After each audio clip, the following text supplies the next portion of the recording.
Barkanku da zuwa tashar Zazzafa TV interview. Har ila yau dai ba za mu manta da faɗa muku ku danna mana subscribe kana ku danna mana alamar kar. Dr. Abdullahi Umar Danduke, me za ka gaya mana dangane da tsohon gwamnan da ya sauka?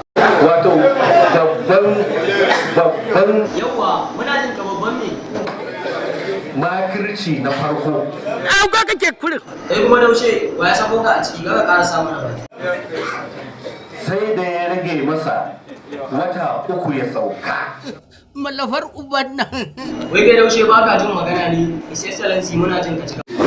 Wani ya tambaye shi ya ce wannan abu da ka ɗauko ba zai yiwu ba. Kamar ya ba zai yiwu ba, a takaice ma wai kai me ka karanta? Ko Hausa kake karantawa a baka free education?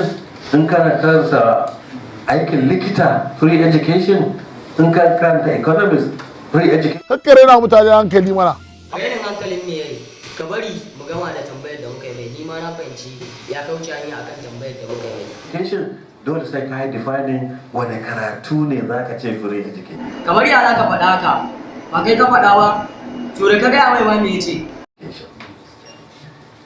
Sai ya ce ina ruwa na. Aikin kawai aikin mutane ana rena mutane hankali. Yawwa, mai sana'a ka yi haƙuri mu gama tambayar shi, duk abin da za ka faɗa to sai ka faɗa. Da zai shigo ya karata. Yawwa, ya ƙarasa ne bayan baka ba mu amsar mu ba.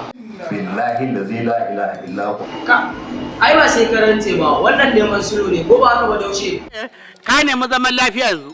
To be continued, go to our channel Zazzafa TV interview.